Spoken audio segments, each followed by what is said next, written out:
Hello commerce graduate, welcome back to the channel. So guys, in this video we are going to start with the next unit of your subject business management, that is unit 4.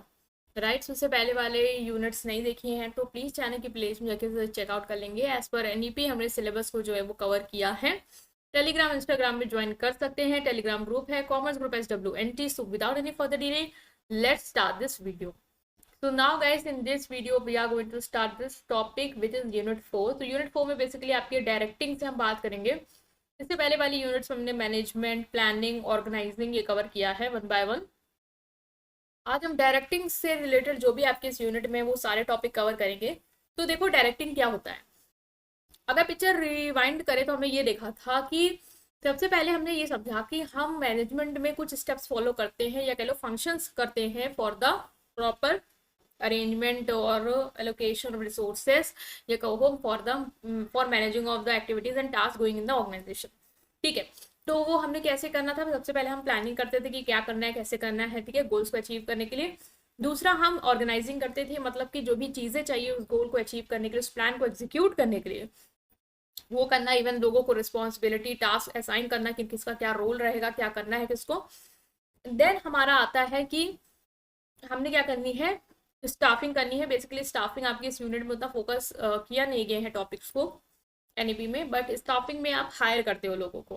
ठीक है, next आता है इसके बाद directing. Directing में आप क्या करते हो, बेसिकली डायरेक्टिंग में आपका गोल होता है कि जो भी इम्प्लॉयज आपके साथ हैं, ठीक है, जो भी इम्प्लॉयज आपके साथ हैं उनको डायरेक्शन देना। अब गोल के लिए उनको काम कराने के लिए हमने प्लान तो बना लिया, उनको रोल तो असाइन कर दिया, बट टाइम टू टाइम हमें उन्हें गाइड भी तो करना पड़ेगा कि ऐसे करना है, ऐसे नहीं करना है। सुपरवाइज करना होगा कि वो सही से कर रहे हैं नहीं कर रहे हैं। ठीक है, टाइम टू टाइम से कम्युनिकेट करना होगा, उनको मोटिवेट करना होगा कि आप कर सकते हो और अच्छा करिए। ठीक है, जिससे वो अपने काम को प्रॉपरली कर पाए और ऑर्गेनाइजेशन के गोल्स को अचीव करने में हेल्प कर पाए। तो डायरेक्टली यही है, it is the process of guiding, guide करना, लीड करना, सुपरवाइज करना, मोटिवेट करना एम्प्लॉयज को ताकि वो प्रॉपरली वर्क करे और हेल्प करे ऑर्गेनाइजेशन को उसके गोल्स को अचीव करने के लिए। तो डायरेक्टली सिंपल वर्ड में क्या है, telling people what to do, लोगों को ये बताना कि आपको क्या करना है, कैसे करना है, और उनको हेल्प करना कि वो मोटिवेटेड रहे उस चीज को करने के लिए। तो अगर डायरेक्टिंग के कॉन्सेप्ट की बात की जाए तो डायरेक्टिंग का मतलब सिर्फ ये नहीं कि ऑर्डर देना है आपको कि आपको ये करना है वो करना है, बल्कि यहाँ पे आप 4 चीजें करते हो। पहला है सुपरविजन, ये इंश्योर कराते हो कि जो भी काम सब लोग कर रहे हैं वो सही से कर रहे हैं। दूसरा है मोटिवेशन, कि जो भी इंप्लॉयज है उनको टाइम टू टाइम मोटिवेट करते रहना कि वो अपना बेस्ट दे, ये भी आप डायरेक्टिव में करते हो। लीडरशिप, मतलब कि उनको गाइड करते हो, लीड करते हो, उनको बताते हो कि इस डायरेक्शन में हमें चलना है, विजन देते हो। ठीक है, और कम्युनिकेशन, मतलब टाइम टू टाइम उससे उनको इन्फॉर्मेशन देते रहते हो, उनसे इन्फॉर्मेशन लेते रहते हो, एक क्लियर कम्युनिकेशन रखते हो, जिससे अगर उनको कोई भी रास्ते में दिक्कत आ रही है, काम करने में दिक्कत आ रही है या फंक्शनिंग में कोई प्रॉब्लम है या कुछ भी मैटर है तो वो आपसे बात कर सके या आइडियाज देने तो आपको कम्युनिकेट कर सके और आप उनसे कर पाओ।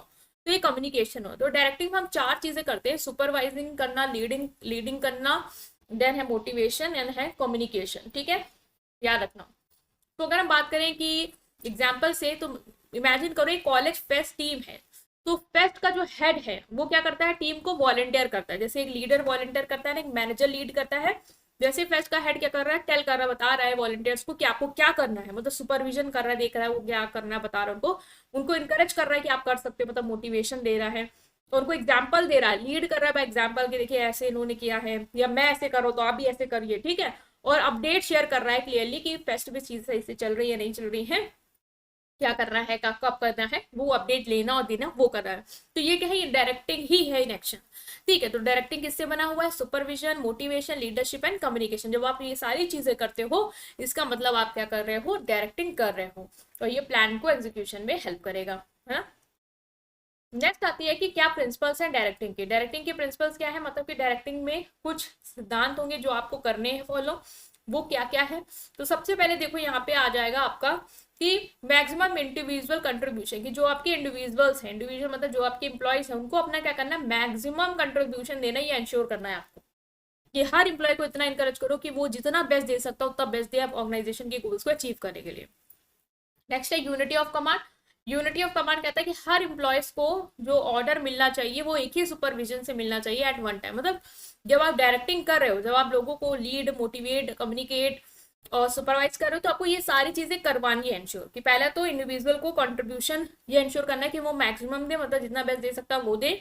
नेक्स्ट है यूनिटी ऑफ कमांड, कि हर इंप्लॉय को एक ऑर्डर जो है वो एक सुपीरियर ही दे, तभी आप प्रॉपर डायरेक्टिंग कर पाओगी। मतलब अगर उसको 10 लोग डायरेक्शन दे रहे हैं तो फिर वो कंफ्यूज हो जाएगा एम्प्लॉय कि किसकी सुनिए है किसकी नहीं सुनिए है। Next is harmony of objective, कि जो इंप्लॉयज के गोल हैं, ठीक है, एम्प्लॉय का गोल क्या हो सकता है, सैलरी हो सकती है, ग्रोथ हो सकती है, उसको कंपनी के गोल से जोड़ना। जैसे अगर कंपनी प्रॉफिट करेगी अच्छा तो हम आपको अच्छी सैलरी देंगे, अगर कंपनी की ग्रोथ होगी तो आपकी भी ग्रोथ होगी, आपका भी प्रमोशन होगा। तो हमने क्या कर दिया, लिंक कर दिया, तो लोग कंपनी के गोल को अचीव करने में वर्क करेंगे, क्योंकि उनको पता है अगर कंपनी का भला होगा तभी हमारा भला होगा। ठीक है।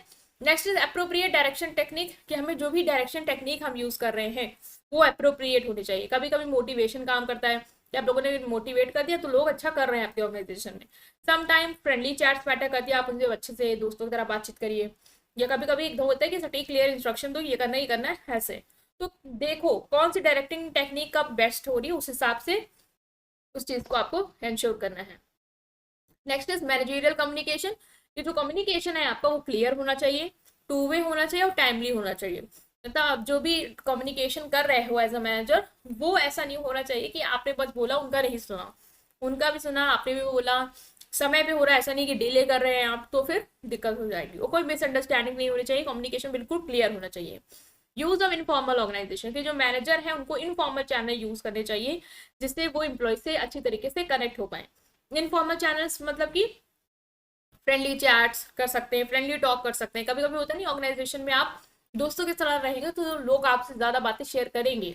ठीक है। लीडरशिप, मैनेजर को एक अच्छा लीडर होना चाहिए, ये प्रिंसिपल फॉलो करना है आपको, कि आपको एक गुड लीडर की तरह वर्क करना है। गुड लीडर वही जो अपनी टीम को गाइड करता है, उनको समय पे सपोर्ट करता है, वो एग्जाम्पल सेट करता है लोगों के लिए कि आपको भी उनकी तरह बनना है। ठीक है। तो नेक्स्ट यहाँ पे टॉपिक है इसका आपका कोऑर्डिनेशन। कोऑर्डिनेशन में क्या है कि कोऑर्डिनेशन से समझते हो ना, कोऑर्डिनेट करना, आपस में एक साथ फंक्शन करना है, एक सीक्वेंस क्या कह सकते हैं, एक ट्यूनिंग होनी चाहिए। तो coordination means bringing all the activities and people of organisation together in a smooth organise way to achieve common goal. कि जब हम लोगों को एक साथ लाते हैं, चाहे वो एक्टिविटीज हो चाहे लोग हो, उनको एक साथ लाते हैं ऑर्गेनाइजेशन में, ताकि जो हमारी ऑर्गेनाइजेशन वो स्मूथ वे में वर्क कर पाए, जो कि हमें हेल्प करे हमारे ऑर्गेनाइजेशन के गोल्स को अचीव करने में। तो जितनी भी एक्टिविटीज है वो अलग अलग न भागे, लोग हैं अलग अलग न भागे, वो एक साथ आए और एक साथ काम करें अच्छे से ऑर्गेनाइजेशन के गोल्स को अचीव करने के लिए। तो कोऑर्डिनेशन एक टीम वर्क की तरह है, जो ये इंश्योर करता है कि सब लोग हार्मनी में पीसफुली काम कर रहे हैं, कोई भी क्लैशेस नहीं हो रहा, कोई लड़ नहीं रहा है और बिना किसी कंफ्यूजन के वर्क कर रहे हैं।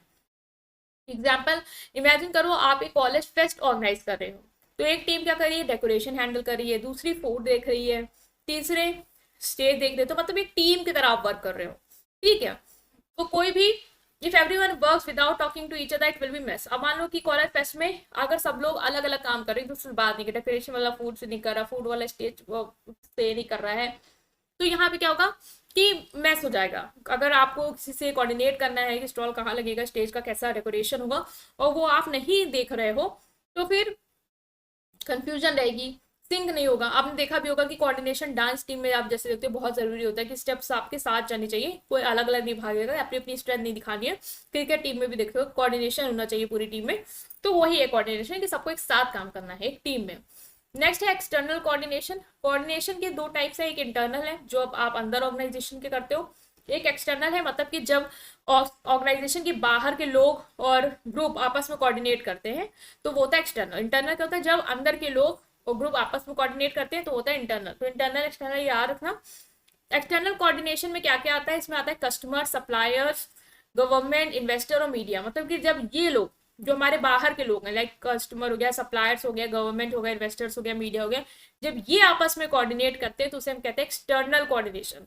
अ company coordinating with supplier to get raw material on time. अब आपको कोऑर्डिनेट करना पड़ेगा सप्लायर के साथ, ताकि आपको जो रॉ मटेरियल की सप्लाई है वो टाइम पे मिल पाए। ठीक है। या कस्टमर के साथ कोऑर्डिनेट करना होगा ताकि आप उनको अपने टाइम टू टाइम अपने प्रोडक्ट के बारे में इन्फॉर्म कर पाओ। तो एक्सटर्नल कोऑर्डिनेशन वो, इंटरनल मतलब कि आपस के जो एम्प्लॉयज हैं वो आपस में मैनेजर के साथ सब लोग आपस में कोऑर्डिनेट करें, वो होगा इंटरनल। ठीक है, वो इंटरनल भी आप लिख लेना। नेक्स्ट आता है कम्युनिकेशन। यहाँ पे आएगा कि कम्युनिकेशन क्या होता है, उसकी मीनिंग को अंडरस्टैंड करेंगे। तो कम्युनिकेशन आपको पता है कि एक्सचेंज होता है आइडियाज का, इंफॉर्मेशन का, थॉट्स का, फीलिंग का, दो या दो से ज्यादा के बीच, मतलब अकेले तो कम्युनिकेशन होगा नहीं। जब दो लोग एक दूसरे के साथ अपने चाहे आइडियाज हो, इन्फॉर्मेशन हो या थॉट्स हो, इवन फीलिंग्स को आपस में शेयर करते हैं, ये इंश्योर करने के लिए कि जो आप कह रहे हैं वो मैं समझ पाऊँ, जो मैं कह रहा हूँ वो आप समझ पाए, तो वो होता है कम्युनिकेशन।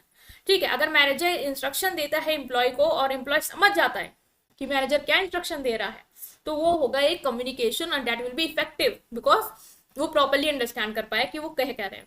तो बेसिकली एक्सचेंज है आइडियाज का, थॉट्स का, इन्फॉर्मेशन का बिटवीन टू और मोर पीपल, ये हो गया हमारा कम्युनिकेशन। नेक्स्ट आता है कि फीचर्स क्या है या कॉन्सेप्ट। तो पहला तो है कि टू वे प्रोसेस है। टू वे प्रोसेस है इन द सेंस कि अकेले नहीं होगा कम्युनिकेशन, एक पर्सन ही नहीं बोल देगा और दूसरा सुन लेगा, तो ये हो गया कम्युनिकेशन। एक पर्सन बोल रहा है, दूसरा सुन रहा है, दूसरा क्या सुन के समझ रहा है वो भी हमें देखना है। तो कम्युनिकेशन मतलब ये नहीं है फीचर्स का, ठीक है, कि वन वे है।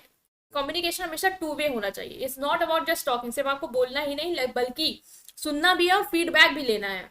वैसे मैनेजर इंस्ट्रक्शन दे रहा है, एम्प्लॉय क्वेश्चन पूछ रहा है, फिर रिप्लाई कर रहा है, तो ये टू वे है। कंटिन्यूस प्रोसेस है कम्युनिकेशन, देखो ऑर्गेनाइजेशन में चलता रहता है। ऐसा नहीं है कि एक बार लोगों ने आपस में बात किया एंड ओवर, ठीक है, कभी होगा ही नहीं, ऐसा नहीं। हमेशा इन्फॉर्मेशन डेली क्या होती है, एक्सचेंज होती रहती है, चाहे वो मीटिंग के थ्रू हो, ईमेल के थ्रू हो। परवेसिव फंक्शन मतलब हर लेवल में दिखेगा, सिर्फ मिडिल वाली बात नहीं करते, लोअर वाले टॉप वाले सब आपस में बात करते हैं। ठीक है, गोल ओरिएंटेड है, किसी ऐसा नहीं है कि किसी बिना किसी मुद्दे की बात हो रही है, किसी ना किसी गोल को लेके, एम को लेके ही आपस में बात हो रही होगी। ठीक है, be can be formal informal, formal informal दोनों हो सकता है। फॉर्मल मतलब कि ऑफिशियल है, फॉर्मल चैनल के through like meeting, email, report, इनके थ्रू हो रहा है। और इनफॉर्मल मतलब कि कैजुअल कॉन्वर्सेशन हो रहा है। ठीक है, मतलब कोई रूल्स एंड रेगुलेशन फॉलो करके, जैसे आपस में कलीग्स बात कर रहे हैं। ये involves mutual understanding, mutual understanding होनी चाहिए। मतलब कि एक अच्छा कम्युनिकेशन वही है जहां पर रिसीवर जो है वो अंडरस्टैंड करता है मैसेज को करेक्टली, मतलब कि आप मेरी समझ पा रहे हो, मैं आपकी समझ पा रहा हूँ। ठीक है, ऐसा नहीं है कि रिसीवर को आप बोल रहे हैं वो समझने की कोशिश नहीं कर रहे हैं। ठीक है, बेस्ड ऑन सिंबल्स कम्युनिकेशन आप वर्ड, जेस्चर, टोन, विजुअल सबके थ्रू कर सकते हो, ऐसा नहीं सिर्फ बोलना ही है, आप बॉडी लैंग्वेज के थ्रू कर सकते हो। ठीक है, नेक्स्ट है आपका प्रोसेस क्या है कम्युनिकेशन का। देखो 7 स्टेप्स होते हैं कम्युनिकेशन में, कम्युनिकेशन प्रोसेस में 7 स्टेप होते हैं। पहला है कि मैसेज क्रिएटर मतलब सेंडर, पहला है सेंडर। सेंडर क्या करेगा, मैसेज को क्रिएट करेगा। सबसे पहले तो मैसेज आएगा। अब कम्युनिकेशन कैसे होगा, सबसे पहले मैसेज आएगा, एक पर्सन होगा जो सोचेगा कि बात करनी क्या है। ठीक, उसके दिमाग में कोई आइडिया आएगा, इन्फॉर्मेशन आएगी, ये शेयर करना है। जैसे कि मैनेजर चाहता है कि वो टीम के साथ इन्फॉर्मेशन शेयर करे अबाउट अ मीटिंग, तो सेंडर है। सबसे पहले प्रोसेस स्टार्ट होगा सेंडर से। पहले तो कोई थॉट आएगा ना आपके दिमाग में कि ये हमें कम्युनिकेट करना है, तो थॉट क्या है, वो होगा हमारा मैसेज, कि जो भी आपको बातचीत करनी है, जो स्टार्ट करना है जिससे कम्युनिकेशन, चाहे वो आइडिया हो, इन्फॉर्मेशन हो या फीलिंग हो, जो आप शेयर करना चाहते हैं वही होता है मैसेज। ये टीम की मीटिंग होगी 10 PM में, आप ये 10 AM में आप ये शेयर करना, तो ये मैसेज है। ठीक है, नेक्स्ट है इनकोडिंग। इनकोडिंग मतलब क्या है कि जो पर्सन उस मैसेज को देना चाहता है वो उसको क्या करेगा, किसी सिंबल में, विजुअल में, एक्शन में कन्वर्ट करेगा। लाइक मैं चाहती हूँ एज ए सेंडर कि मुझे मीटिंग के बारे में इन्फॉर्म करना है। क्या इन्फॉर्म करना है कि मीटिंग 10 बजे होगी कल सुबह, तो अब मैं उसको इनकोड करूंगी। इनकोड इन द सेंस कि वो तो मेरे थॉट में है, थॉट से जब वो बाहर आएगा तो हम या तो उसको लिख के बताएंगे ईमेल के थ्रू, या हम बोल के बताएंगे, तो वो होता है इनकोडिंग। नेक्स्ट होता है मीडियम या चैनल। मीडियम चैनल मतलब कि जिस मेथड से आप वो मैसेज को कन्वे करोगे, चाहे वो फोन कॉल से करो, व्हाट्सएप से करो, फेस टू फेस करो। ये रिसीवर, अब जो भी आपने मीडियम के थ्रू जो मैसेज जो है वो कम्युनिकेट किया, वो रिसीवर तक पहुंचेगा। रिसीवर वो पर्सन होता है जो मैसेज को रिसीव करता है। जैसे एम्प्लॉय ने मेल को रिसीव किया, उसको रीड किया। डिकोडिंग, अब रिसीवर क्या करेगा, जो आपने मैसेज इनकोड किया है, टाइप किया है, जो उसको दिया है, वो उसको डिकोड करेगा। डिकोड इन द सेंस वो उसको समझने की कोशिश करेगा कि आपने उसको मैसेज क्या किया है। ठीक है, एम्प्लॉय ने देखा कि मैसेज में कि मीटिंग 10 बजे होगी, हाँ ठीक है, उसने रियलाइज कर लिया। फीडबैक, अब रिसीवर फीडबैक देगा कि वो मीटिंग अटेंड कर रहा है, नहीं कर रहा है, तो चाहे वो वर्बली बताए, रिटर्न बताए, एक्शन बताओ। इन सब के दौरान कुछ ना कुछ आपके बीच में बैरियर आएगा जो आपके कम्युनिकेशन को डिस्टर्ब कर सकता है। चाहे वो लैंग्वेज का इश्यू हो, चाहे वो बैड नेटवर्क हो, मान लो आप फोन कॉल कर रहे हो, नेटवर्क प्रॉब्लम हो, बातचीत सही से कम्युनिकेट ना हो पाई हो, या डिस्ट्रैक्ट हो गए हो आप। ठीक है, तो हो सकता है किसी भी स्टेप में आपको बैरियर फेस करने को मिल जाता है, नॉइज हो सकती है, तो बैरियर्स आर ऑल्सो देयर। तो ये है कम्युनिकेशन प्रोसेस कि पहले सेंडर ने मैसेज को कोड किया, उसको मीडियम के थ्रू सेंड किया, रिसीवर ने उसको डिकोड किया, एंड देन उसने समझ के उसको फीडबैक दिया। ठीक है, तो ये एलिमेंट्स आएंगे तो एलिमेंट्स में लिख सकते हो, प्रोसेस को इसी तरीके से आप अरेंज कर लेना। नेक्स्ट आता है इंपॉर्टेंस क्या है आपके कम्युनिकेशन की। तो कम्युनिकेशन देखो बिजनेस के लिए लाइफ लाइन है, बिना कम्युनिकेशन के बिजनेस काम कर ही नहीं पाएगा, आपको पता है। जैसे कि कम्युनिकेशन हेल्प करता है प्लानिंग और डिसीजन मेकिंग। ये डिसीजन लेना है, प्लानिंग लेना, तो आपको बातचीत करनी पड़ेगी। ठीक है, गुड डिसीजन तभी हो पाएंगे जब आप जो इन्फॉर्मेशन शेयर कर रहे हो वो करेक्ट है और क्लियर है, कंप्लीट है। ठीक है, तो ये आपको कम्युनिकेशन हेल्प करता है कि कोई भी अगर प्लानिंग करनी है, डिसीजंस लेना है, तो आपको बातचीत करनी होगी। मैनेजर को डेटा चाहिए, अपडेट चाहिए अलग अलग डिपार्टमेंट से किसी चीज को प्लान करने के लिए, तो वो कब कैसे पॉसिबल होगी, वो बात डेटा अपडेट्स कहाँ से आएगी? With the help of communication. तो हेल्प करता है आपको प्लानिंग और डिसीजन मेकिंग। दूसरा है कोऑर्डिनेशन बिल्ड करने में हेल्प करता है, मतलब कि कम्युनिकेशन ये इंश्योर करता है कि सारे डिपार्टमेंट और टीम्स आपस में कनेक्टेड रहें, बातचीत के थ्रू आपस में लिंक करें। मार्केटिंग हो, सेल्स हो, प्रोडक्शन टीम हो, आपस में प्रोडक्ट को लेके क्या करें, कम्युनिकेट करें और कोऑर्डिनेट करें। बूस्ट एम्प्लॉय मोरल की ये इंश्योर करता है जो एम्प्लॉयज हैं आपके, उनको ये फील हो कि उनको कोई सुन रहा है, उनको अप्रिशिएट कर रहा है। ठीक है, तो वो मोटिवेटेड फील करेंगे। ठीक है, जब आप किसी से बात करते हो, अपने एम्प्लॉयज जो आपके यहाँ काम कर रहे हैं, आप उनसे बात करते हो, ठीक है, उनको अप्रिशिएट करते हो, उनसे कम्युनिकेट करते हो, तो उनको लगता है कि चलो ठीक है, हमारे बारे में भी सोचा जा रहा है। तो इससे क्या होगा, जब उनको इंपॉर्टेंस फील होगी तो वो मोटिवेट होंगे। ठीक है, नेक्स्ट है क्लियर एफिशिएंसी प्रोडक्टिविटी। जब आप क्लियर इंस्ट्रक्शन देते हो, फीडबैक देते हो, तो ये होता है कि आप ज्यादा बेटर वर्क कर पाते हो, फास्ट वर्क कर पाते हो, आपका टाइम नहीं वेस्ट होता है कंफ्यूजन में कि क्या करना है, कैसे करना है, क्योंकि आप क्लियरली चीजें बता दी गई हैं। Help in smooth working, daily business talk होंगी, मीटिंग होंगी, तो ये सब किस पे डिपेंड करती है, कम्युनिकेशन पे। जो आप डेली मीटिंग कर रहे हो और अपडेट दे रहे हो, ठीक है, टाइम टू टाइम, तो चीजें आराम से वर्क करेंगी, क्योंकि कम्युनिकेशन गैप नहीं है। कम्युनिकेशन गैप की वजह से चीजें खराब हो जाती हैं। इंप्रूव रिलेशनशिप, मान लो किसी के बीच में कोई भी अनबन हुई है, तो वो आपस में अगर कम्युनिकेट कर रहे हैं तो फिर वो चीज रिजॉल्व हो जाएगी और अच्छा रिलेशनशिप जो है वो आपस में बन पाएगा। ठीक है, लाइन भी दी है कि अगर एम्प्लॉयज हैप्पी है और सेटिस्फाइड कस्टमर है तो सक्सेस होगी। और एम्प्लॉयज कब हैप्पी होंगे, जब आप उनके साथ बात करेंगे, उनकी कोई प्रॉब्लम है तो उसको सॉल्व करेंगे, कस्टमर के साथ हम इंटरेक्ट करेंगे, उनकी रिजॉल्व करेंगे क्वेरी को, तो आपको कम्युनिकेशन रिलेशनशिप इंप्रूव करने में हेल्प करता है। एसेंशियल फॉर लीडरशिप की लीडर के लिए भी बहुत जरूरी है कि वो कम्युनिकेट करे, लोगों को विजन बताए, गाइड करे टीम को, उनकी प्रॉब्लम सॉल्व करे। तो ये सब तभी हो पाएगा जब कम्युनिकेशन आपका अच्छा होगा। नेक्स्ट है टाइप्स ऑफ कम्युनिकेशन। कम्युनिकेशन कितने तरीके के होते हैं, तो ये भी देख लेते हैं। पहला है कम्युनिकेशन को अलग अलग कैटेगरी में डिवाइड कर देते हैं बेस्ड ऑन चैनल्स। चैनल के बेसिस पे कम्युनिकेशन की बात की जाए तो वर्बल होता है। वर्बल मतलब कि स्पोकन वर्ड्स के थ्रू जब आप कम्युनिकेट करते हैं, बोल के, ठीक है, चाहे वो फोन पे हो, चाहे वो मीटिंग्स हो, जब आप बोल के बातचीत करते हो, कम्युनिकेट करते हो, तो वर्बल। वर्बल में एक चीज याद रखना, बोल के या लिख के, दोनों चीज होंगी। जब आप बोल के या लिख के कम्युनिकेट करते हो तो उसे कहते हैं वर्बल कम्युनिकेशन। ओरल कम्युनिकेशन में इसमें हेडिंग डालना है एक, यहाँ पे थोड़ा सा मैं ठीक करूंगी। ओरल कम्युनिकेशन होगा और रिटन होगा। ओरल में क्या होगा, ओरल में होगा जब आप बोल के बातचीत करते हो, ठीक है, जो भी आप कम्युनिकेट कर रहे हो वो आप बोलते हो, तो वो होता है आपका ओरल कम्युनिकेशन। रिटन कम्युनिकेशन क्या होता है, जब आप लिख के वही बात बोलते हो, ठीक है, और ये दोनों का मिक्सचर क्या है, वर्बल कम्युनिकेशन। जब आप अपनी बात को या तो लिख के या बोल के प्रेजेंट करते हो तो होता है वर्बल। और वर्बल के दो पार्ट्स हैं, एक ओरल, जब आप अपनी बात को बोल के कहते हो तो होता है वर्बल, और सॉरी ओरल, और जब आप अपनी बात को लिख के कहते हो, चाहे वो written words, email, report, notice, letters, कुछ भी हो, तो वो होता है written communication. Non verbal communication क्या होता है, जब आप ना बिना बोले, मतलब ना बोले ना लिखे कम्युनिकेट करते हो, मतलब कि आप बॉडी लैंग्वेज से, फेशियल जेस्चर से, जैसे ऐसे कर दिया तो बोलने की जरूरत नहीं कि चुप रहो, वो अपने जेस्चर से कर दिया, फेशियल एक्सप्रेशन से लोग कर देते हैं, आंखें दिखाते हैं, गुस्सा दिखाते हैं, सब समझ जाते हैं वो क्या कहना चाह रहे हैं। तो ये होता है नॉन वर्बल कम्युनिकेशन। जब जैसे कि आपको यस बोलना तो आपने सिर्फ सर हिला दिया, ठीक है। डायरेक्शन के बेस पे आपके अपवर्ड कम्युनिकेशन है। अपवर्ड मतलब कि जब एक ऑर्गेनाइजेशन में लोअर लेवल हायर लेवल से कम्युनिकेट करता है, ठीक है, जैसे एक एम्प्लॉय मैनेजर को फीडबैक देता है, तो ये अपवर्ड कम्युनिकेशन, मतलब ऊपर की ओर जा रहा है। डाउनवर्ड, जब टॉप मैनेजमेंट लोअर लेवल को कोई इंस्ट्रक्शन दे रहा है तो वो अपनी बात नीचे कह रहा है, तो ये डाउनवर्ड कम्युनिकेशन। हॉरिजॉन्टल, जब आपस में एक ही लेवल के लोग, जैसे कि एक ही डिपार्टमेंट के लोग आपस में, एक ही पोजीशन के लोग आपस में जब कम्युनिकेट करते हैं तो होता है हॉरिजॉन्टल कम्युनिकेशन। जैसे मार्केटिंग हेड सेल हेड से बात कर रहा है, सेम लेवल पे है। डायगोनल कम्युनिकेशन क्या है, दोनों हेड है। डायगोनल कम्युनिकेशन क्या है, जब आप डिफरेंट लेवल और डिपार्टमेंट पे बात करते हो जो कि आपस में लिंक नहीं है, मतलब कि एचआर एग्जीक्यूटिव फाइनेंस मैनेजर से बात कर रहा है, जबकि एचआर डिपार्टमेंट अलग और फाइनेंस डिपार्टमेंट अलग है, और वो एग्जीक्यूटिव है, वो मैनेजर है, तो अलग लेवल में है, अलग डिपार्टमेंट में, और जब हम बात कर रहे हैं तो उसे कहेंगे डायगोनल कम्युनिकेशन। नेक्स्ट है फॉर्मेलिटी के बेस में, एक होता है फॉर्मल कम्युनिकेशन, जहां पे आप रूल्स एंड रेगुलेशन फॉलो करके बातचीत करते हो, ठीक है, एक कोड ऑफ कंडक्ट होता है, उससे फॉलो करके आप जो कम्युनिकेट करते हो होता है फॉर्मल कम्युनिकेशन। और इनफॉर्मल मतलब कि कैजुअल है, अनऑफिशियल है, आपस में चैट कर रहे हैं, खड़े होके गॉसिप कर रहे हैं, ठीक है, बॉस के आने से पहले, तो वो होगा आपका इनफॉर्मल कम्युनिकेशन। तो ये भी आप याद रख सकते हो कि बेस्ड ऑन फॉर्मेलिटी दो टाइप के हो जाएंगे। ठीक है, तो ये हमने डिस्कस करा। नेक्स्ट आता है कम्युनिकेशन के बैरियर्स कौन कौन से हैं। तो बैरियर्स हैं, कम्युनिकेशन के बैरियर्स बेसिकली वो प्रॉब्लम होती हैं जो आपके कम्युनिकेशन प्रोसेस को डिस्टर्ब करते हैं। इससे क्या होती है, मिसअंडरस्टैंडिंग होती है, कंफ्यूजन होती है। ठीक है, आप बात कर रहे हो, बीच में किसी ने कुछ बोल दिया और आप भूल गए आप क्या बात कर रहे थे, तो ये क्या है, रुकावट आ गई आपकी कम्युनिकेशन में, ये होता है बैरियर्स। तो कितने तरीके के हो सकते हैं, पहला लैंग्वेज बैरियर्स। लैंग्वेज बैरियर मतलब कि रुकावट किस वजह से आ रही है, लैंग्वेज की वजह से।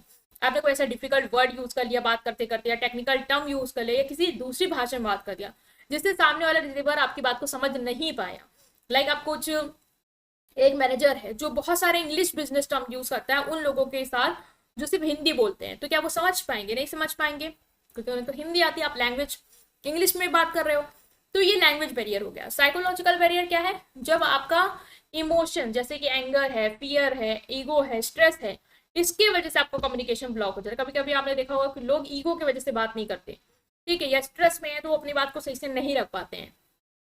ठीक है, तो ये होगा साइकोलॉजिकल बैरियर। इस वजह से जब रुकावट आएगी आपके कम्युनिकेशन में तो उसे कहेंगे साइकोलॉजिकल। जैसे एक एम्प्लॉय एंग्री है, उसने मैनेजर के मैसेज को इग्नोर कर दिया, तो ये कम्युनिकेशन में बैरियर क्यों आया, साइकोलॉजिकल वजह से।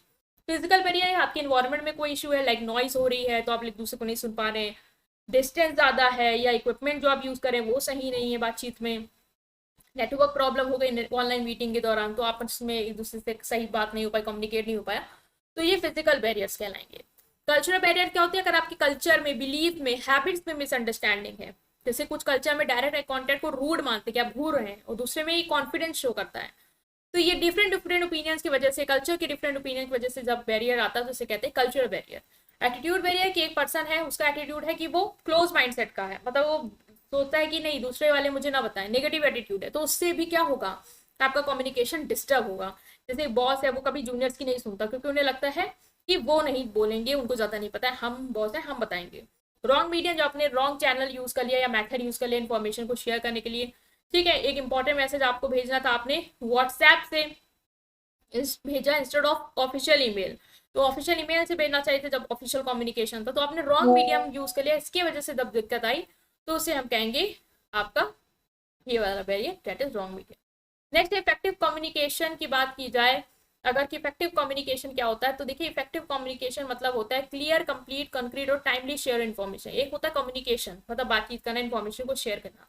एक होता है कि ऐसी इन्फॉर्मेशन आप जब शेयर करो तो वो क्लियर हो, कंप्लीट हो, करेक्ट बात कर रहे हो, और टाइम पे जब इन्फॉर्मेशन को शेयर करते हो जिससे रिसीवर उसको पूरी तरीके से अंडरस्टैंड कर पाता है, उसके हिसाब से काम कर पाता है, उसे कहते हैं इफेक्टिव कम्युनिकेशन। कि जो बात आप कहना चाहते हो सामने वाले को बिना किसी कंफ्यूजन के समझ में आए, वो होगा इफेक्टिव कम्युनिकेशन। कम्युनिकेशन तो सिंपल, आपने कुछ भी कह दिया समझ में नहीं आया, वो भी कम्युनिकेशन है, बट एक प्रभावशाली कम्युनिकेशन वो होता है जो एकदम क्लियर हो, कंप्लीट हो, आधी अधूरी बात नहीं कह रहे हैं, करेक्ट हो, सही बात कह रहे हैं, और टाइम पे वो बातचीत कर रहे हो आप। ठीक है, तो कुछ 7 C's होते हैं कम्युनिकेशन के, वो देख लो। पहला है क्लैरिटी, मतलब ये चीजें एक इफेक्टिव कम्युनिकेशन में, एक अच्छे कम्युनिकेशन में ये चीजें होनी चाहिए, तभी हम कहेंगे वो कम्युनिकेशन अच्छा है। पहला है क्लैरिटी, कि जो भी मैसेज आप बोल रहे हैं वो क्लियर होना चाहिए और सामने वाला समझ पाए, कोई भी कंफ्यूजिंग वर्ड या कॉम्प्लेक्स सेंटेंस यूज नहीं करना है। ठीक है, तो मैसेज क्या होना चाहिए, क्लियर होना चाहिए, कोई भी कंफ्यूजन नहीं होनी चाहिए। कंसाइज होना चाहिए। कंसाइज मतलब क्या है, कि जो भी आप कह रहे हो वो कहो, एक्स्ट्रा मत बोलो। कुछ लोग होते हैं ना कि बात कुछ है, घुमा फिरा के 1 घंटे पर बोल रहे हैं, तो आप टाइम वेस्ट कर रहे हो। तो कम्युनिकेशन कंसाइज होना चाहिए। करेक्टनेस, एक इफेक्टिव कम्युनिकेशन वो होता है जो करेक्ट होता है, ग्रामेटिकली कोई मिस्टेक नहीं है, फैक्चुअली कोई मिस्टेक नहीं है, सही बात बोल रहे हो। कंप्लीटनेस, जितनी भी इंफॉर्मेशन नेसेसरी है वो सब आपने बातचीत में इंक्लूड करी है, कोई भी डिटेल मिस नहीं कर रहे हो। कंक्रीटनेस की मैसेज जो है वो स्पेसिफिक है, डिटेल है, वेग नहीं है, मतलब ठोस है मैसेज, जो सही बात है वही चीजें आपने लिखी है, स्पेसिफिक है, डिटेल्ड में कहा है, कुछ ऐसी बात नहीं करे जो चीज है ही नहीं। कर्टसी, हमेशा पोलाइट रहो, रिस्पेक्टफुल रहो। इवन आप कंप्लेन भी कोई आपसे कर रहा है या आप भी कंप्लेन कर रहे हो, तो कोई बेढंगे तरीके से नहीं करना है, पोलाइटली रिस्पेक्टफुली अपनी बात को रखना है। तो ये कम्युनिकेशन में अगर क्वालिटी है तो हम कहेंगे इफेक्टिव कम्युनिकेशन है। कंसिडरेशन, कि रिसीवर के पॉइंट ऑफ व्यू को समझने की कोशिश करना है, वो लैंग्वेज हमेशा यूज करो जो वो समझे, और उनकी फीलिंग्स को माइंड में रखते हुए कम्युनिकेट करो। तो अगर आपने ये 7 C's इंश्योर किए हैं अपने कम्युनिकेशन में, तो हम कहेंगे वो कम्युनिकेशन आपका इफेक्टिव है। नेक्स्ट आता है मैनेजमेंट ऑफ चेंज। क्या होता है मैनेजमेंट ऑफ चेंज? मतलब होता है कि आपने ऑर्गेनाइजेशन में कुछ ऐसा चेंज लाया जो आपने प्लान किया हो। मतलब कि it mean handling and guiding the process of change in organisation in plan smooth way. कोई भी ऑर्गेनाइजेशन में चेंज लाना, बेसिकली टेक्नोलॉजी चेंज हो रही है, कस्टमर का प्रेफरेंस चेंज हो, उस हिसाब से आपने भी अपनी ऑर्गेनाइजेशन में चीजों को अपडेट कर दिया, स्मूथ वे में अपडेट किया, प्लानिंग प्लॉटिंग करके अपडेट किया, जिससे कंपनी बढ़ पाए, इंप्लॉयज भी ग्रो कर पाए। तो वो होता है मैनेजमेंट ऑफ चेंज। मैनेजमेंट में कोई भी चेंज लाना।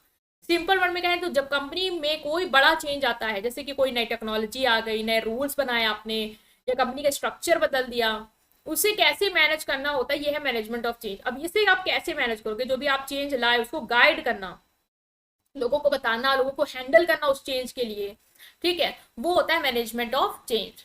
तो why can change happen is company? Company में चेंज आते क्यों है? देखो, कोई टेक्नोलॉजी आ गई और आपको लग रहा है वो आप इंस्टॉल कर सकते हो, तो आप चेंज लाओगे। कस्टमर की नीड बदल गई, आप जो बना रहे थे प्रोडक्ट वो उसको वो नहीं चाहिए, तो हम चेंज लाएंगे। गवर्नमेंट के रूल्स आ गए हैं, जैसे पॉलिसी जीएसटी आ गया, तो हमें चेंज लाना पड़ेगा। मर्जर एक्विजिशन, आपने किसी के साथ मर्ज कर लिया है, उनके साथ काम कर रहे हो, तो आपको चेंज करना पड़ेगा। कंपटीशन का प्रेशर है आप पे, कॉम्पिटिटर कुछ नया कर रहे हैं, आप पीछे हो, तो आप चेंज लाओगे। इंटरनल प्रॉब्लम भी हो सकती है कि प्रोडक्टिविटी अच्छा नहीं, आप ग्रो नहीं कर पा रहे हो, इसलिए आप चेंज लाना चाहते हो।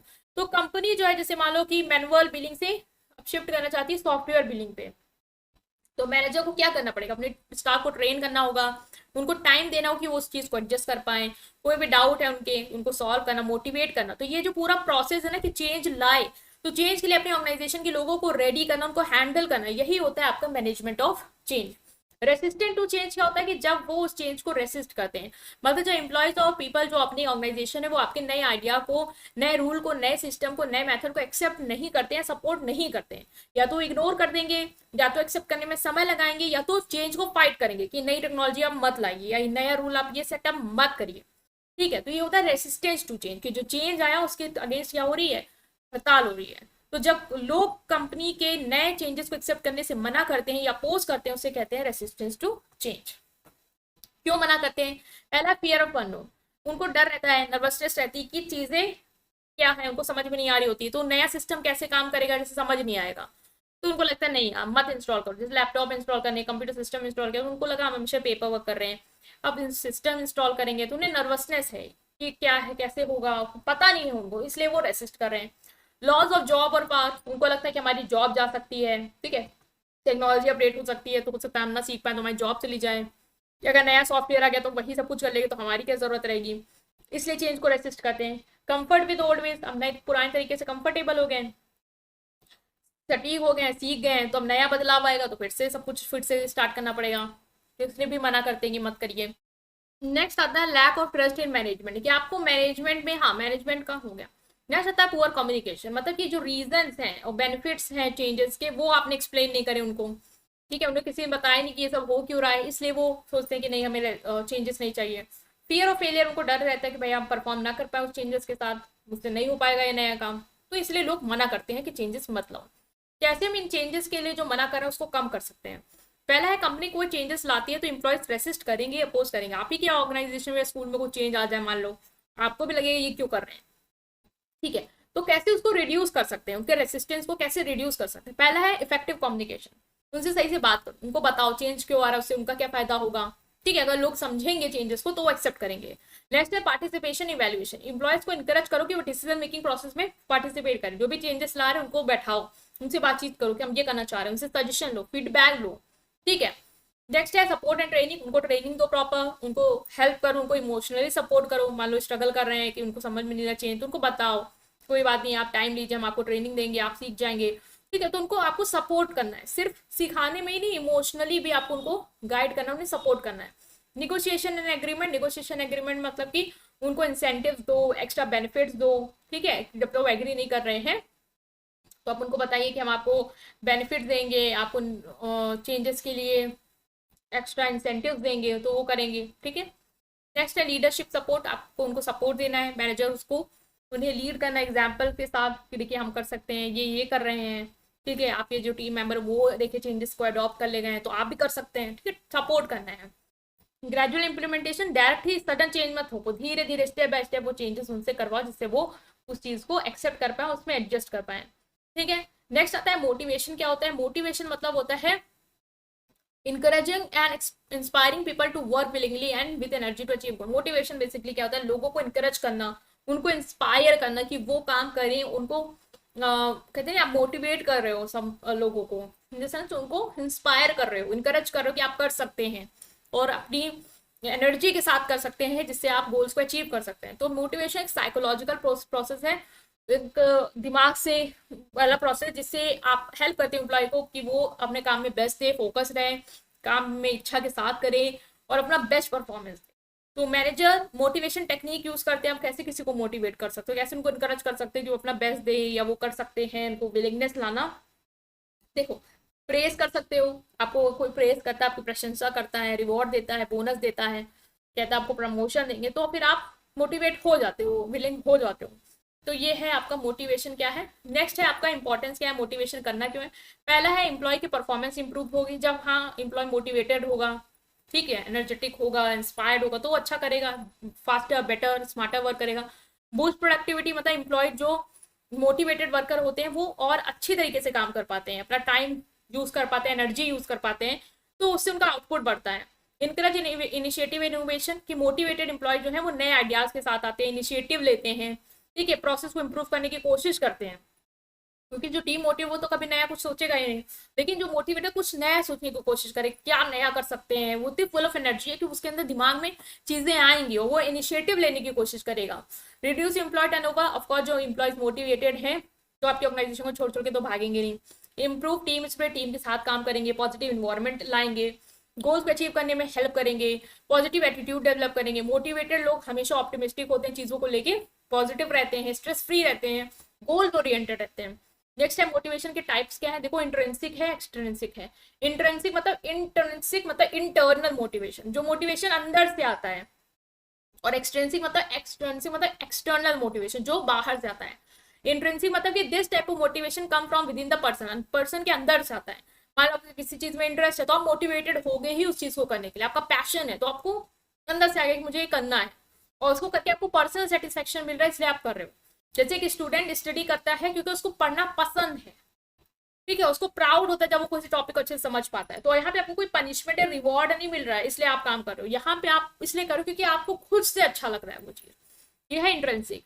एक्सट्रिंसिक क्या होता है कि बाहर से आने वाली मोटिवेशन, मतलब बाहर से चीजें आपको अट्रैक्ट करें इसलिए आप काम कर रहे हो, लाइक मनी है तो आप मोटिवेटर क्या हमें करना है, प्रमोशन मिलेगा इसलिए आप काम कर रहे हो, grade award, fear of punishment, डर है इसलिए आप काम कर रहे हो, वो मोटिवेशन है। जैसे कि एम्प्लॉय वर्क करता है ज्यादा क्योंकि उसको पता है उससे बोनस मिलेगा, और नहीं करेगा तो उसको पता है उससे डांट पड़ेगी इसलिए वो काम कर रहा है। तो मतलब कि बाहर की चीजों के लिए कि कुछ मिलेगा आपको इसलिए आप काम कर रहे हो, तो वो है आपका एक्सटेंसिव। मैस्लो की हेयर की थ्योरी भी समझेंगे कि मैस्लो ने मोटिवेशन थ्योरी के बारे में क्या कहा। मैस्लो एक फेमस मोटिवेशन थ्योरी दी है मैस्लो ने, जिसमें ह्यूमन के 5 लेवल्स ऑफ नीड को बताया गया है। जब एक नीड पूरी हो जाती है तब उनका कि हम दूसरी नीड के लिए काम करते हैं, उसके लिए मोटिवेट होते हैं। तो पिरामिड जो है वो बॉटम से टॉप तक ही है, जिसमें आप देखते हो सबसे पहले आती है फिजियोलॉजिकल नीड, कि एक इंसान जो है वो बेसिक से स्टार्ट करता है। तो सबसे पहले इसको जो मोटिवेट कर रहा होता है वो होता है कि फिजियोलॉजिकल नीड, कि हमें अपनी बेसिक नीड पूरी करनी है, मतलब फूड हो, शेल्टर हो, वाटर हो, स्लीप हो, ये होती है इसकी बेसिक नीड, कि हमें सैलरी चाहिए, हमें कमाना है, क्योंकि हमारी जो बेसिक लिविंग है, रोटी कपड़ा मकान, वो पूरा हो जाए। तो ये है हमारी फिजियोलॉजिकल नीड। जब हमने ये चीज कमा ली ना, ये चीज हमने बना ली, अब हम मूव करते हैं सेफ्टी नीड पे। सेफ्टी नीड मतलब कि जब से हमारी पहली नीड पूरी होगी अब हम चाहेंगे कि हमें सेफ्टी मिले, मतलब कि हमारी जॉब की सिक्योरिटी, ऐसा ना हो कि जॉब का चली जाए, जिस जगह काम करें वहां पे सेफ इन्वायरमेंट हो, हेल्थ इंश्योरेंस हमारा हो, फाइनेंशियली हम सिक्योर हो, ठीक है, ये होगा सेफ्टी नीड। और एक बार हमने सेफ्टी नीड पार कर ली तो हम जाते हैं सोशल नीड पे। सोशल नीड मतलब कि हमें लोगों के साथ कनेक्शन बनाना है, फ्रेंडशिप करनी है, रिलेशन बिल्ड करना है, सोसाइटी में लोग हमें एक्सेप्ट करें, ठीक है, employ feel happy and work better when they feel a part of team. तो ये आती है भाई सोशल नीड। जब सोशल नीड पूरी हो जाती है तब इंसान जाता है स्टीम नीड पे, मतलब कि अब वो चाहता है कि सोशल नीड के बाद कि अब लोग जो जिसके साथ वो है वो उसकी रिस्पेक्ट करें, उसको वैल्यू करें, ठीक है, उसको सोसाइटी में रिकॉग्नाइजेशन मिले, ऑर्गेनाइजेशन में लोग उसको पहचाने, रिवॉर्ड मिले उसको काम के लिए, ठीक है। तो ये है आपका स्टीम रूट, कि एक person feel motivated when their hard work is recognised. जब लोगों के सामने आप उसकी प्रशंसा करते हैं तो वो खुश होता है। सेल्फ एक्चुअलाइजेशन, जब आपकी स्टीम नीड पूरी हो जाती है तब आप काम करते हो सेल्फ एक्चुअलाइजेशन की हाईएस्ट लेवल की नीड होती है, जहां पे पर्सन अपना फुल पोटेंशियल यूज करता है। अब वो चाहता है कि उसकी पर्सनल ग्रोथ हो, वो जितना अच्छा कर सकता है उतना अच्छा वो करे, क्रिएटिविटी हो, नए चैलेंजेस को फेस करे, जितना उसके अंदर भर भर के टैलेंट हो वो सारा टैलेंट यूटिलाइज हो जाए। जैसे एक पर्सन है वो हाई पेइंग जॉब लीव करके एक ऐसे रोल में जा रहा है जो उसको ज्यादा सेटिस्फेक्शन और पर्सनल ग्रोथ दे रहा है, तो वो क्या है, वो सेल्फ एक्चुअलाइजेशन, कि हमारा जो फुल पोटेंशियल है, जिस चीज में बेस्ट है, जिस चीज में हमें सेटिस्फेक्शन है, हमें वो करना है। ठीक है, तो पहले हम फिजियोलॉजिकल नीड पे जा देते हैं कि हमें ये सेटिस्फाई करनी है, देन हम धीरे धीरे अपने नीड्स के ऊपर मूव करते हैं। तो पहले हमें बेसिक्स करना है, फिर हम सेफ्टी पे जाते हैं, देन हमारी ये पूरी होती है, हम सोशल पे जाते हैं, सोशल नीड पूरी होती है तो हम स्टीम पे जाते हैं, एंड देन हम सेल्फ एक्चुअलाइजेशन पे जाते हैं। तो ये मैथ्स ने आपको मोटिवेशन थ्योरी दी थी। हर्ट्सबर्ग ने भी टू फैक्टर थ्योरी दी थी, इनकी भी थ्योरी देख लेते हैं। हर्ट्सबर्ग ने देखो टू फैक्टर थ्योरी में क्या कहता कि दो चीज होती हैं, एक होता है मोटिवेटर्स और एक होते हैं आपके हाइजीन फैक्टर। मोटिवेटर्स क्या होते हैं, ये होते हैं सेटिस्फायर, जो मतलब कि इंटरनल फैक्टर होते हैं जो आपकी जॉब सेटिस्फेक्शन को इंक्रीज करते हैं। बेसिकली मोटिवेटर्स सेटिस्फायर्स होते हैं जो आपकी जॉब सेटिस्फेक्शन को इंक्रीज करते हैं, जैसे कि आपकी अचीवमेंट है, रिकॉग्नाइजेशन आपको मिल रहा है, मतलब अंदर से चीजें हैं, आपको रिकॉग्नाइजेशन दे रहे हैं, आपको अच्छा काम मिल रहा है, आपको जिम्मेदारियां दी जाए, आपको डिसीजन मेकिंग पार्टिसिपेट कराया जा रहा है, आपको ग्रोथ अपॉर्चुनिटीज मिल रही है।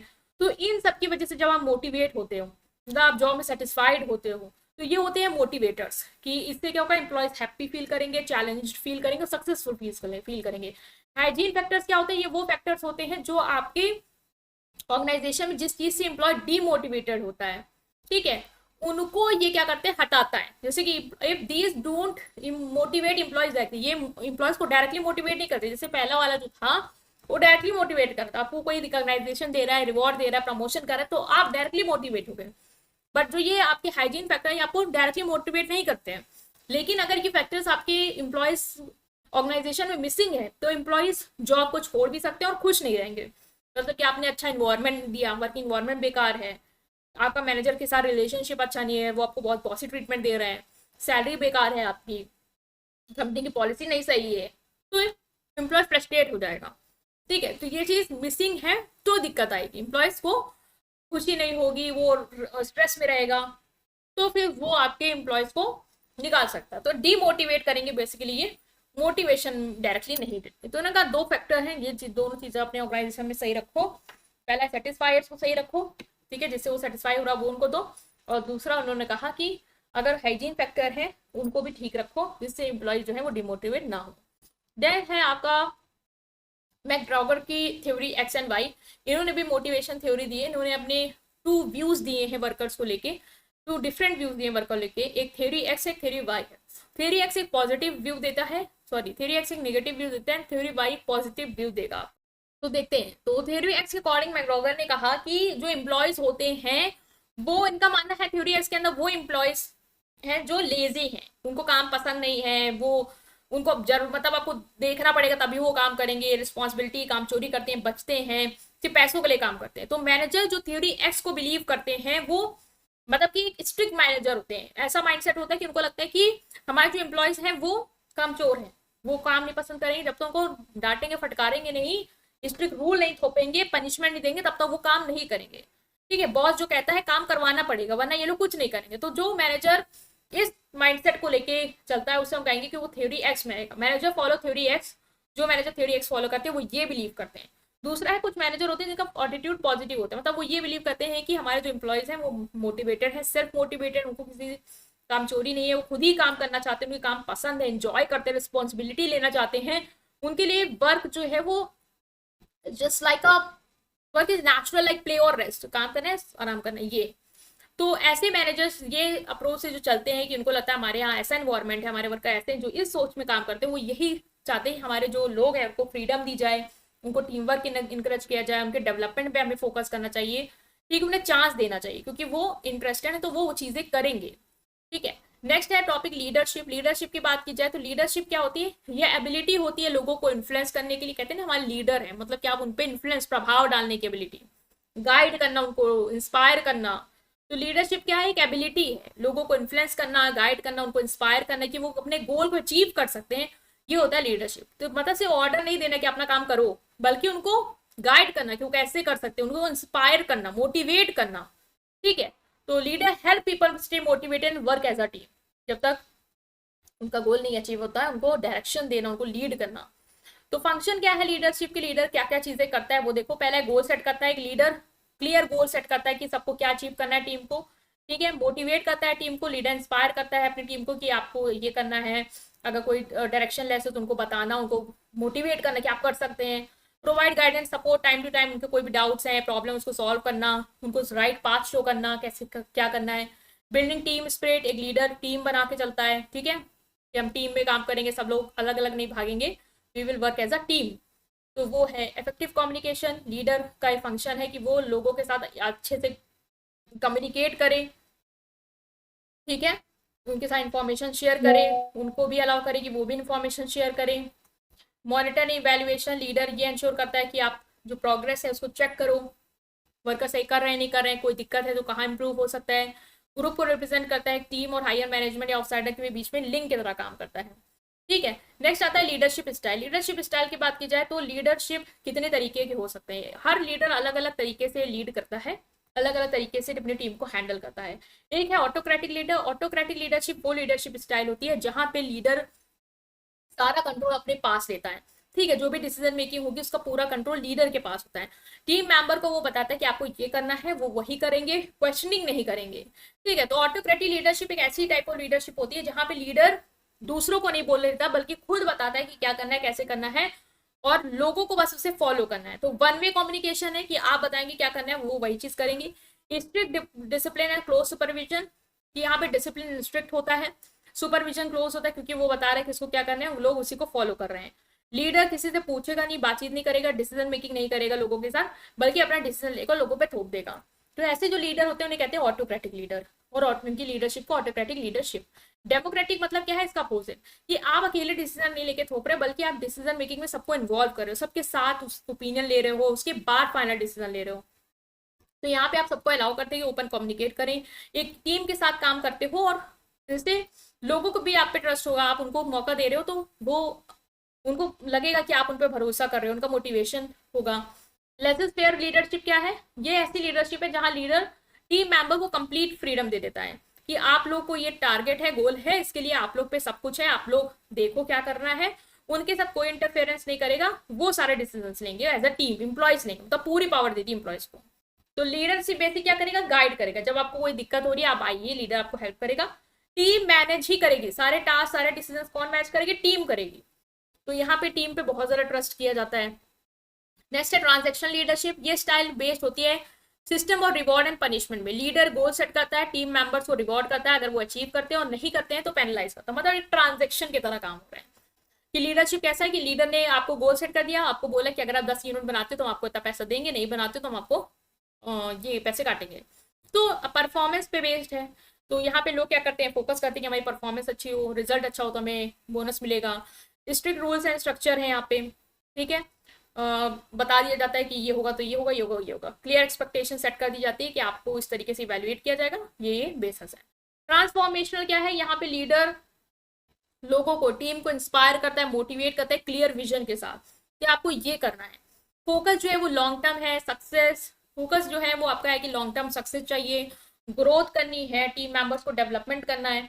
तो यहाँ पे ऐसी टाइप ऑफ लीडरशिप में लीडर क्या करता है, बेसिकली लोगों को, अपनी टीम को इंस्पायर करता है, मोटिवेट करता है कि आपको ये काम करना है क्लियर विजन के साथ। तो इमोशनल कनेक्शन बिल्ड करता है, इनकरेज करता है इनोवेशन और पर्सनल ग्रोथ, और मोटिवेट करता है इंस्पिरेशन और के थ्रू, मतलब फियर के थ्रू नहीं, लोगों को मोटिवेट करता है कि आपको नहीं किया तो आपको ये पनिशमेंट मिलेगी, आपको ये पेनल्टी देनी पड़ेगी, नहीं, लोगों को अपना विजन बताता है कि हम ये करेंगे तो हम आगे तक जाएंगे। ठीक है, तो आपको हमें सपोर्ट करना है, हम एक टीम की तरह काम करेंगे। तो इमोशनल कनेक्शन बिल्ड करता है और लोगों को अपने साथ लेके चलता है। ठीक है, नेक्स्ट है लिकर्ट का फोर्थ सिस्टम ऑफ लीडरशिप, ये लास्ट है। तो रेंसिस लिकर्ट एक अमेरिकन सोशल साइकोलॉजिस्ट है, इन्होंने लीडरशिप स्टाइल को स्टडीड किया और इन्होंने 4 सिस्टम हमें दिए, 4 डिफरेंट सिस्टम दिए लीडरशिप के। पहला है system 1, that is exploitative authoritative, मतलब कि इन्होंने कहा कि इस सिस्टम में जो लीडर है वो बॉस होता है और वो टीम पे कोई भरोसा नहीं करता। बेसिकली आपने अथॉरिटेटिव लीडरशिप पढ़ा, वही है। एक्सप्लॉयटेटिव मतलब कि एकदम एक तरीके से एक्सप्लॉयटेशन कर रहा है कि बॉस मैं हूँ, मुझे आप पे कोई ट्रस्ट नहीं है, जो बता दिया आप वो करिए। स्ट्रिक्ट कंट्रोल करेगा, एक डर का माहौल बना के रखेगा लोगों में, उनको कोई फ्रीडम नहीं देगा। कम्युनिकेशन से मतलब वो बताएगा ये करना है, उनसे कुछ पूछेगा नहीं। तो कुछ लीडर ऐसी स्टाइल को करते हैं, तो ये होता है एक्सप्लॉटेटिव। बेनेवोलेंट अथॉरिटेटिव क्या है कि यहाँ पे लीडर काइंड है बट कंट्रोलिंग भी है। वहां पे क्या है सिर्फ कंट्रोलिंग, यहाँ पे क्या है काइंड भी है कंट्रोलिंग भी है। कुछ डिसीजन में तो लोगों को इन्वॉल्व करेगा, लेकिन फाइनल खुद ही डिसाइड करेगा क्या करना है नहीं। आपसे ओपिनियन लेगा लेकिन फाइनल मेरा ही वो होगा कि मैं क्या करना चाहती हूँ। लीडर जो है वो पोलाइट रहता है, सबसे चाहता है कि सब लोग बताएं, सबको पोलाइटली हैंडल करता है, लेकिन चाहता है कि सब उसको अच्छे से ट्रीट करें। रिवॉर्ड्स देता है लेकिन पनिशमेंट भी देता है अगर सही चीजें नहीं होती हैं। अपवर्ड कम्युनिकेशन को इन्वॉल्व करता है कि हाँ आप नीचे वाले को सजेशन दे सकते हैं, लेकिन एक लिमिटेड, ठीक है, पूरा नहीं, कुछ हद तक, ठीक है। Next is consultative. ये वो लीडर होते हैं जो ओपिनियंस को वैल्यू करते हैं और फाइनल कॉल लेते हैं, मतलब कि कंसल्ट करते हैं लोगों से, बातचीत करते हैं, उनके ओपिनियंस लेते हैं, लेकिन फाइनल कॉल खुद लेंगे। एम्प्लॉयज को कंसल्ट करेंगे डिसीजन लेने से पहले। उसमें क्या है, डिसीजन लेने में कंसल्ट करेंगे लेकिन कुछ चीज में, हर जगह नहीं, कुछ डिसीजन में उनको इन्वॉल्व करेंगे, बाकी सब में नहीं। बट कंसल्टिव हर डिसीजन में इन्वॉल्व करेगा, कंसल्टेशन लेगा, बट फाइनल कॉल खुद लेगा। कम्युनिकेशन दोनों तरफ से होगा, लीडर का कंट्रोल रहेगा लेकिन टोटल कंट्रोल नहीं रहेगा, कुछ कंट्रोल रहेगा, ठीक है। एम्प्लॉयज को भाई वैल्यू फील होगा, रिस्पेक्टेड फील होगा, क्योंकि उनका ओपिनियन लिया जा रहा है। तो ये हो गया कंसल्टिव लीडरशिप। पार्टिसिपेटिव मतलब देखो पूरी तरीके से चीज है, फुल ट्रस्ट और टीम वर्क। डिसीजन जो है वो पूरी टीम के इन्वॉल्वमेंट के साथ होंगे, ऐसा नहीं फाइनल हम लेंगे, नहीं, सब बैठ के लेंगे, सब फाइनल एक साथ ही करेंगे। एम्प्लॉयज पे बहुत ट्रस्ट करते हैं इस टाइप को लीडरशिप में। ओपन कम्युनिकेशन होता है, एम्प्लॉयज को एम्पावर्ड किया जाता है, उनको चांस दिया जाता है कि आप बताएं क्या हो सकता है, रिस्पॉन्सिबल फील करते हैं वो जब उनको ऐसा एनवायरनमेंट देगा जहाँ पे उनके ओपिनियन लिए जा रहे हैं, उसको कंसीडर किया जा रहा है, सब इन्हीं की फाइनल कॉल कोई और ले रहा है, तो वो होता है आपका पार्टिसिपेटिव लीडरशिप। तो देखो हमने डिस्कस कर लिया है, ठीक है, बेसिक बेसिक जितनी भी चीजें थी आपकी डायरेक्टिंग से रिलेटेड। आई होप आप अंडरस्टैंड कर पाए। स्टिल कोई भी डाउट हो उसे कमेंट सेक्शन में जरूर पूछेंगे। वीडियो को लाइक करेंगे, चैनल को सब्सक्राइब करेंगे। Thank you.